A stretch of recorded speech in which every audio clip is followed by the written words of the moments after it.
네, 됐습니다. 네, 안녕하세요. 김인창입니다. 오늘 제가 발표드릴 제목은 궁인성가 채용신이라 해가지고 100년 전에 이 땅에 살았던 그 선조들이에요. 궁인성이라는 분은 독립운동가셨고 채용신이라는 분은 고종 황제의 어진을 그렸던 그 화가십니다. 제가 옛날 이야기 좀 해드리려고 좀 그거 끝났어요. 국민성이라는 분은 대략 1850년대 사셨던 분인데 유학자세요. 유학자인데 나라가 뺏길 무렵돼가지고 그 유인석이라는 의병장이 계신데 이분들하고 같이 그 독립 자금을 모읍니다. 평안도에서 잡혀가지고 서대문 고교도소에서 15년간 복역을 하게 돼요. 그래가지고 18살 때 이제 잡혀서 15년간을 복역하게 되는데 서대문 교도소에서 15년 이상 복역했던 분들이 한 20명 되는 분들이 한 분이에요. 그래서 나중에 한 70이 다 돼서 다시 만주 노병으로 망명해서 거기서 이제 병사를 하게 됩니다. 그렇다고 여기 보시면은 뭐 사정박물관이 나오고 뭐 공부훈장 애국장이 나오는데 사실은 제 원래 이름이 김인성이었어요.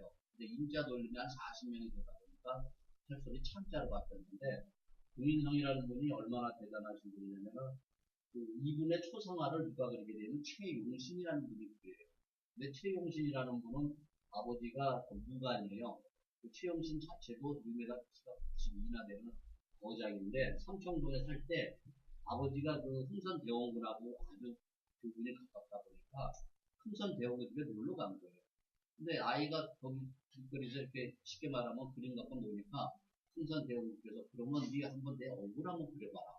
근데 흥선대원군에 이제 초상화를 그려드린 거예요. 어린아이가. 그러니까는 흥선대원군이 야, 너 그림 잘 그리는데 이 다음에 화가 되겠다. 그래갖고 실제로 이제 이 최용신이라는 분이 과거급제, 무관급제를 36살인가 38살 늦게 합니다. 전국을 돌아다니다가 수건 천대사도 하는데 1850년에 태어나서 1941년 92세로 돌아가신 분인데 무관이 사실 이렇게 그림을 그리기가 어려워요. 근데 워낙 뛰어난 분이다 보니까 많은 사람들이 그림을 그려나가는데 궁인성이라는 분은 실제로 독립운동을 모아가지고 감옥에 가고 만주 무령으로 가서 거기서 병사를 했고 최용신이라는 분은 어떻게 애국운동을 했냐면 우리나라에 살아있는 그 독립운동가 이런 사람들의 사진을 구해다가 그 사진을 그대로 초상화를 만들어서 바쳤던 거예요. 그래서 내천 황현이라는 분 혹시 아시는지 모르지만 우리나라가 나라를 뺏겼을 때 조선의 선비 중에 한 사람도 죽는 사람이 없다는 건 창피하다 해갖고 절명시를 내미고 내천 황현이 죽습니다. 그래갖고 내천 황현이 죽는 걸 알고 최용신이가 그 사진을 구해와라. 그래서 사진을 갖다가 초상화를 그려서 다시 그 집에 보내요. 그것을 이제 최근에 이제 2006년도에 내천 황현의 그 초상화를 보물 제1494호로 지정을 하게 됩니다. 근데 그 이후에 조사해 보니까 최익현 선생님도 대마도에서 돌아가신 다음에 최용신 선생님이 그걸 했어요. 근데 많은 사람들은 최용신을 친일로 보는데 친일하신 분이 아니에요. 돌아가시기 몇 년 전에 일본에서 이분을 모셔갔대요. 일본으로. 왜 모셔가냐면 대한민국의 최고 한국화 잘 그리는 분을 일본에 안 모셔가서 사실 이런 거를 초상화를 안 만들면 안 된다고 80 다 된, 90 다 된 노인네를 일본에 모셔가서 한 30작품을 그리게 만들어요. 강의를 해요. 그래서 최용 씨가 만드는 내가 몹쓸 짓을 했다 그 말을 남겨요. 그래갖고 우리나라 역사상에서 이 최용신을 최근에 어떤 사람들은 친일로 몰아치고 친일이 아니에요. 그 다음에 이제 이런 역사가 있어가지고 다시 이제 이분에 대한 인물 재조명을 하게 된 겁니다. 근데 여기서 제일 중요한 게 뭐냐면 최용신이 초상화 사진기 시대의 이제 중간 지점인데 옛날에는 실제 사진이 있으면 사람을 보고 그랬잖아요. 근데 이 최용신 선생님은 사진만 갖다 주면 그거를 운남대가 모든 사람들을 그려서 준 거예요. 근데 이제 최용신의 자제분도 살아있을 때, 원광대에서 또 원불교도 큰 어른이 계셨는데, 그 당시 돈으로 집을 한 30채 살 수 있는 한옥집에 이런 돈을 갖다 주고 그림 한 장을 받아갈 정도로 대단합니다. 그러니까 우리 한국화의 맨 마지막, 여기서 보면은 마지막 왕의 남자라는 그 이야기가 이분을 뜻하는 거예요. 그러니까 임금님 모셔놓고 이 어진을 그릴 정도의 실력이라고 하는 거는 조선시대 말기에 굉장한 일이죠. 그리고 이제 제가 왜 이런 부분을 자꾸 이제 하는 이유는 제가 이제 나이가 이제 내일 모레 한 60점 되다 보니까 우리 아들이 그래요. 아빠 이제까지 돈 벌었는데 하고 싶은 거 해. 해방. 그래서 제가 이제 그럼 내가 하고 싶은 거 해야 되겠다. 찾아보다 보니까 도시 집안에 누가 친일을 했고 누가 국립외국운동이 있나 이런 걸 했어요. 그래서 국가보훈처에 추적을 해보니까 국민성이라는 분이 자손이 없어요. 자손이 없다 보니까는 뭐 독립운동하고 뭐 이런 거 복역 기록 다 있어도 아무도 안 올려요. 그래서 제가 한 6번을 이야기를 했더니 신청자가 직계 자손 아니면은 안 됩니다. 그래서 그러면 대한민국의 독립운동과 선열을 이런 부분은 누가 하냐. 그랬더니 자기네가 나중에는 할 수 없이 이 애국장을 올리더라고요. 근데 우리나라 원국훈장 애국장이나 이런 부분은 제가 거론할 부분은 아니지만 간받아야 될 사람들이 받는 걸 찍고 받아야 될 분들이 굉장히 많아요. 근데 아무도 이 우리 근대사의 100년 부분은 손을 안 댄다며 먹고 살기 바쁘다 보니까 어른들을 모시는 걸 안 하고 있어요. 저는 이쪽 분야도 제가 한 20년 정도를 했기 때문에 결국은 제가 마무리를 하려고 그래요. 그래서 만주 노령이라는 데도 가서 이 독립운동가 그런 많은 사람들이 죽었거든요. 그 죽은 무덤조차도 하나하나 국가에서 안 해요. 그럼 국가에서 안 하면 누가 해야 돼? 그럼 인간이거든요.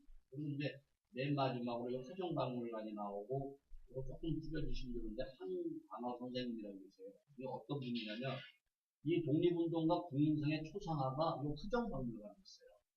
아주 크게 잘 그려져 있고 미술하는 분들은 국민성의 이 초상화나 황년 몇천 학년의 초상화를 못 보면 그림을 모른다 할 정도인데 이 한강원 선생님은 그 제약회사를 해가지고 그 수많은 돈을 벌었는데 그 돈 번 걸 가지고 박물관을 세웠어요. 그 화정박물관에 가면은 그 일본의 뭐 한국의 추나라든지 그다음에 부채라든지 탄카가 있는데 이분이 탄카를 모으게 된 거는 일본에 갔을 때 어떤 제약회사 사장이 일본에 들어오는 팁에서 이런 탄카 이런 거를 전부 수집하고 있는 거예요. 그러니까 전 세계에 3대 수집가 중에 한 분이 이 화정박물관. 탄카라는 게 이 저기 티벳에 가면은 그 배경 팽화가 이제 왜냐면 문살 구하다 보니까 외국 사람들이 자꾸 사가요. 몰래 갖다 팔고 그거를 일본 사람도 그렇고 이 한강원 선생님도 수집을 하는 겁니다. 근데 이 어른이 얼마나 큰 일을 했냐면 대형 박물관에 가니까 한국관이 없어요. 국가에서도 돈을 줘도 한국관 만드는데 안 해요. 그러니까 개인 돈을 갖다가 줘가면서 한국관을 만드시는 거예요. 그리고 자기가 한 2만 점 이상을 갖고 있다 보니까 요거를 펼치게 되면 여기 자세히 또 뜹니다. 데려가지고 자기가 있는 거를 갖다 기증을 하는데 만약에 내가 100억을 낸다 하게 되면 국가에는 40% 세금을 내요. 그러니까 물건 주고 40% 세금 내려니까 정부하고 계속 투쟁하는 거예요. 이거는 외국 박물관이나 이런 데 기증할 때는 면제를 해야 한다. 근데 국가에는 그걸 안 고쳐주고 있어요.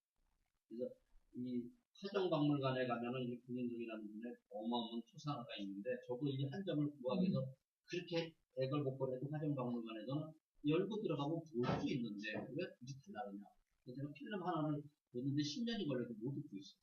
그래서 하여튼 제가 이제 앞으로도 제가 이런 방면으로 공부를 하다 보니까 지금 최용진 선생님은 탄생 160주년 해가지고 익산시라든지 이런 데서 이 추모 사업을 계속 하고 있어요.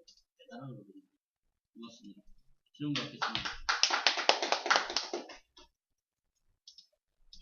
원래 본이 어디세요? 예, 저 황해도 토산입니다. 네, 최용신 장군. 최용신 저 어른은 저기 정확히는 모르겠는데 하여튼 오는 최종적인 돌아가신 데는 익산 쪽이에요. 익산. 네, 그래서 석지라고 하는데 정읍군주를 맨 마지막 구직을 했고요. 나이가 이제 은퇴하고 나서 그 30년간을 이쪽 정읍 깊은 그쪽 익산 쪽에 사시면서 요청 들어오는 대로 그림을 그려서 돈 물출하고 그림을 그려서 애국운동을 하셨어요.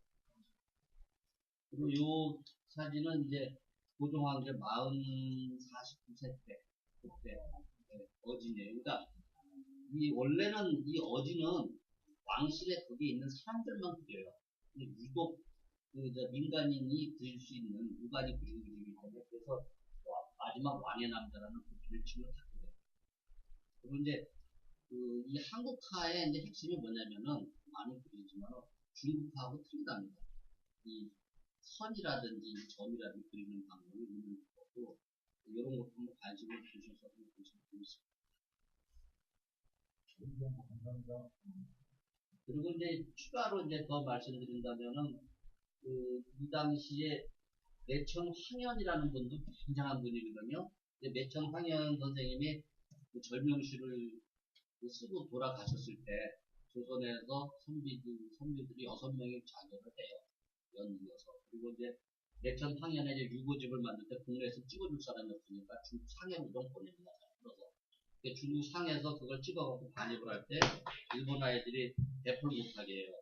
여기서 항의를 하니까 다시 만들어 올 때는 조선의 유림들이 들고 일어날까봐 다 뿌리게 됩니다.